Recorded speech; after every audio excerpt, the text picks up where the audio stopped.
হরে কৃষ্ণ। গুরু গরাঙ্গার অপার করুণাতে বহুলা অষ্টমী তিথিতে আজকে শ্রী শ্রী রাধাকুণ্ডের আবির্ভাব তিথি উদ্দেশ্যে আমরা কিছু কথা শ্রবণ করব।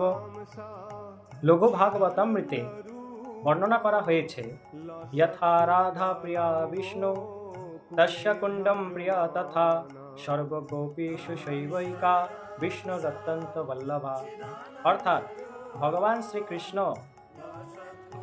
অর্থাৎ ভগবান শ্রীকৃষ্ণর সবচেয়ে প্রিয় শ্রীমতী রাধারানী।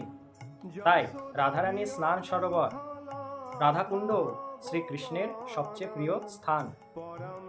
তাই সকলের উচিত এই রাধাকুণ্ড আবির্ভাব তিথিতে বিশেষ করে একবার হলেও স্নান করা। কেননা শ্রী রূপ গোস্বামীপাদ উপেদশামৃততে বর্ণনা করেছেন, কৃষ্ণস্য উচ্চৈ প্রণয় বসতি প্রেয়সিভ্য অপি রাধাকুণ্ডম চ অস্যা মুনিভি অভিতো তাদিক এব বদ্ধাই যৎ পৃষ্ঠৈ অপি অমল অসুলভম কিম পুনর্ভক্তিভাজম তৎ প্রেম ইদম সকৃত অপি সরস্নাত আবিষ্করতি। এর অর্থ খুবই সুন্দর। শ্রীমতী রাধারানী শ্রীকৃষ্ণের ব্রজভূমির প্রেমময়ী গোপ বালিকাগণের মধ্যে শ্রেষ্ঠা এবং তার সরোবর তারই মতো শ্রীকৃষ্ণের অতি প্রিয়। শাস্ত্রে মুনিগণ এই রূপে বর্ণনা করেছেন, এই রাধাকুণ্ড মহান মুনিগণেরও দুর্লভ বস্তু, সুতরাং সাধারণ ভক্তের নিকট তা প্রকৃতই দুর্লভ।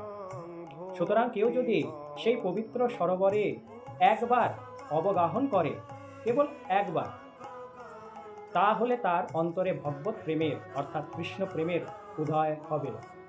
তাই আমাদের আজকে সেই বহুলা অষ্টমী তিথিতে আমাদের মানসিকভাবে রাধাকুণ্ডে স্নান করা কর্তব্য।